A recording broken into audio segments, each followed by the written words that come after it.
Athisaya one world Kalapatti premium villa plots with world class amenities நம்ம கோயம்புத்தூர்ல அதிசயம் நடக்கும் நிச்சயமா. மதுரை பாரபத்தி பகுதியில் தாவேகா மாநாட்டிற்காக அலையலையாய் தொண்டர்கள் வர தொடங்கியுள்ளனர்.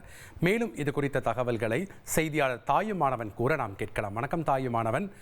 மதுரை பாரபத்தி பகுதியில் தாவேகாவுடைய 2வது மாநில மாநாடு இன்றைய தினம் நடைபெறும் என்று அறிவிக்கப்பட்டிருந்தது. நேற்றிலிருந்தே தொண்டர்கள் அலையலையாய் வர தொடங்கியிருக்கிறார்கள். கூடல் மாநகரான மதுரையில் இந்த 2வது மாநில மாநாடு நடைபெற இருக்கிறது.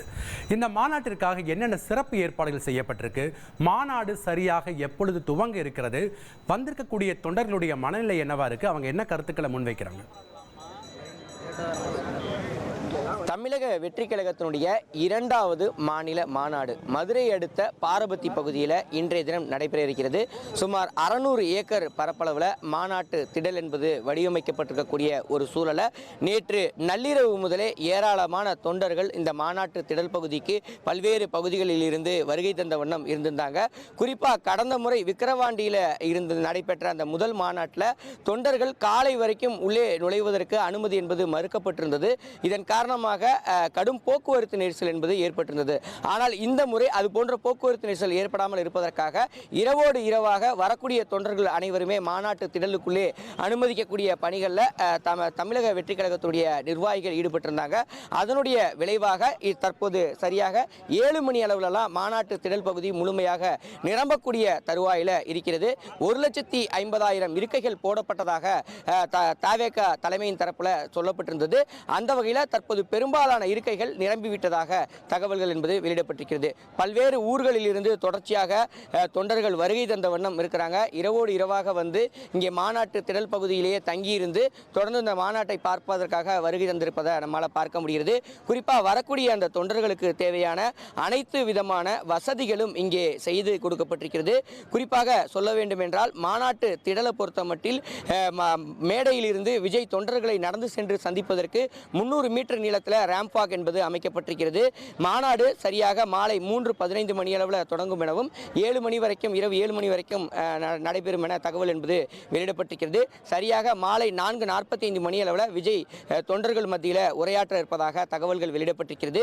மாநாட்டில் வருகை தரக்கூடிய தொண்டர்களுக்கு வசதிக்காக குடிநீர் வசதி, கழிப்பறை வசதி, வாகன நிறுத்துமிடம் போன்ற வசதிகளோடு பெண்களுக்கென்ற பிரத்யேக பிங்க் அறைகளும் அமைக்கப்பட்டிருக்கிறது. அது மட்டுமல்லாமல் மாநாட்டிற்குள் தொண்டர்கள் செல்வதற்கும் வெளியில் வருவதற்கும் தனித்தனியே வழிகள் வைக்கப்பட்டிருப்பதோடு மட்டுமல்லாமல் அங்கு இருக்கக்கூடிய தொண்டர்களுக்கு தேவையான மருத்துவ வசதிகளும் செய்வதற்கு மருத்துவ குழுவினரும் இருபுறமும் மருத்துவ குழுவினரும் தயார் நிலையில் இருக்கிறாங்க.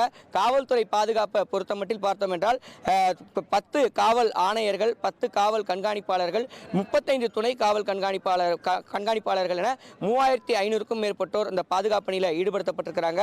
ட்ரோன் மற்றும் 100க்கும் மேற்பட்ட சிசிடிவி கேமராக்கள் மூலமாக இந்த கண்காணிப்பு பணிகள் என்பது துவங்கி இருக்கிறது. மாநாட்டுடைய இருபுறத்திலும் தற்போது மருத்துவ குழுவினர் தொடர்ந்து இருக்கக்கூடிய அந்த தொண்டர்களுக்கு தேவையான மருத்துவ உதவிகளை வழங்கிட்டு இருக்கிறாங்க. முதியவர்கள், கர்ப்பிணி பெண்கள், குழந்தைகள் யாரும் வந்து மாநாட்டிற்கு வர வேண்டாம் என கட்சியின் தலைமை தரப்பில் தெரிவிக்கப்பட்டிருக்கிறது.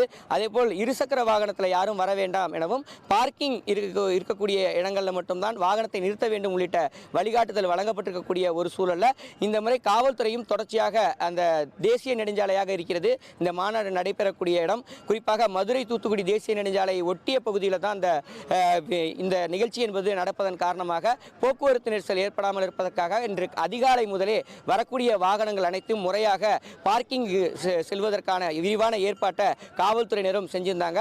அது மட்டும் இல்லாமல் பல்வேறு பகுதிகளில் இருந்து தொண்டர்கள் வந்த வண்ணம் இருக்கிறாங்க. வரக்கூடிய தொண்டர்களுடைய வாகனங்கள் முறையாக பார்க்கிங் பகுதிக்கு செல்வதற்கு ஏற்றவாறு போக்குவரத்து மாற்றமும் இங்கே செய்யப்பட்டிருப்பதை நம்மால் காலை முதலே பார்க்க முடிந்தது. குறிப்பாக இந்த மாநாட்டு திடல் பகுதிக்கு இரவோடு இரவாக கார்கள், வேன்கள், பேருந்துகள் மூலமாக இந்த பாரபத்தி மாநாட்டிற்கு தொண்டர்கள் வருகை தந்ததன் காரணமாக சரியாக 3:15 மணி அளவில் இந்த மாநாடு என்பது தொடங்க இருக்கிறது. எனவே வரக்கூடிய தொண்டர்களுக்கு தேவையான அத்தியாவசிய தேவைகள் அனைத்துமே வந்து மாநாட்டு திடல் பகுதியிலேயே வந்து தமிழக வெற்றி கழகத்தின் சார்பில் செய்து கொடுக்கப்பட்டிருக்கிறது. குறிப்பாக இந்த வாகன நிறுத்துமிடங்கள் முழுமையாக பார்க்கிங் என்பது நிறுத்தப்பட்டிருக்கக்கூடிய ஒரு சூழலை வாகன நிறுத்துமிடங்கள் முழுவதும் நிரம்பியிருப்பதாக தகவல்கள் என்பது வெளியிடப்பட்டிருக்கிறது. மொத்தம் 250 ஏக்கர் பரப்பளவில் மட்டும் வாகன நிறுத்துமிடம் இருக்கின்றது. 6 வாகன நிறுத்துமிடம் இருக்கக்கூடிய ஒரு சூழலை பெரும்பாலான வாகன நிறுத்துமிடங்களில் வாகனங்கள் நிறுத்தப்பட்டிருப்பதாக தகவல்கள் என்பது வெளியாகி இருக்கிறது. தொடர்ந்து காவல்துறை தரப்பில் பாதுகாப்பு பணிகள் என்பது தீவிரப்படுத்தப்பட்டிருக்கிறது. குறிப்பாக அதிகாலை முதலே ஏராளமான தொண்டர்கள் வருகை தந்த வண்ணம் இருந்ததன் காரணமாக தற்போதே மாநாடு திடல் முழுவதும் நிரம்பியிருப்பதாக தகவல்கள் வெளியாகி இருக்கிறது. 3:15 மணி அளவில் தான் அந்த நிகழ்ச்சி என்பது தொடங்க இருக்கக்கூடிய ஒரு சூழல்ல இங்கு இருக்கக்கூடிய தொண்டர்களுக்கு அனைத்து விதமான வசதிகளும் செய்து கொடுப்பதற்காக பல்வேறு ஏற்பாடுகள் செய்யப்பட்டிருக்கிறது. அது மட்டுமல்லாமல் கடந்த விக்கிரவாண்டி மாநாட்டை பொறுத்தமட்டில் வியாபாரிகள், சாலையோர வியாபாரிகள் கடைகள் நடத்துவதற்கு அனுமதி என்பது மறுக்கப்பட்டிருந்தது.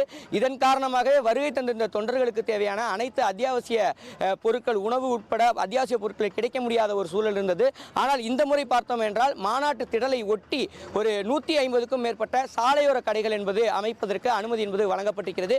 இதன் காரணமாக தள்ளுவண்டி கடைகள் மூலமாக உணவுப் பொட்டலங்கள் விற்பனையாகட்டும், அதே போல குடிநீர் மற்றும் பலசாறு விநியோகமாகட்டும் அனைத்துமே இங்கே வியாபாரம் என்பது சூடு பிடித்திருப்பதாக இந்த பகுதி மக்கள் தெரிவிச்சிருக்கிறாங்க. குறிப்பாக மதுரையில் நடைபெற இருக்கக்கூடிய மாநாடு இந்த சித்திரை திருவிழாவுக்கு மதுரை மாநகரில் முழுவதுமாக இந்த கடைகள் அனைத்தும் போடப்படுவது போல தற்போது இங்கும் இந்த கடைகள் அனைத்தும் போடப்பட்டிருப்பதன் காரணமாக கடையில் வியாபாரம் என்பது படுஜோராக நடப்பதாக வியாபாரிகள் நம்மகிட்ட நேற்றைய தினமே கருத்துக்களை தெரிவிச்சிருந்தாங்க. தொடர்ந்து நேரம் செல்ல செல்ல தொண்டர்களுடைய வருகை என்பது தொடர்ச்சியாக அதிகரித்து இருக்கிறது. மாநாடு திடல் முழுவதுமாக தொண்டர்கள் இருக்கைகளை நிரப்பியிருப்பதாக தகவல்கள் என்பது வெளியிடப்பட்டிருக்கிறது. நேரம் செல்ல செல்ல மேலும் பல ஆயிரக்கணக்கானோர் வருவார்கள் என எதிர்பார்க்கப்படுகிறது. பிரம்மாண்ட ஏற்பாடுகளுடன் தாவேகாவினுடைய 2வது மாநில மாநாடு மதுரை பாரப்பத்தி பகுதியில் துவங்கி இருப்பதாகவும் மாலை 3 மணி அளவில் இந்த மாநாடு துவங்க இருப்பதாகவும் எமது செய்தியாளர் தாயுமானவன் வழங்கிய தகவல்களை நாம் பார்த்தோம். நன்றி Thayumanavan. Athisaya one world Kalapatti premium villa plots with world class amenities நம்ம கோயம்புத்தூர்ல அதிசயம் நடக்கும் நிச்சயமா.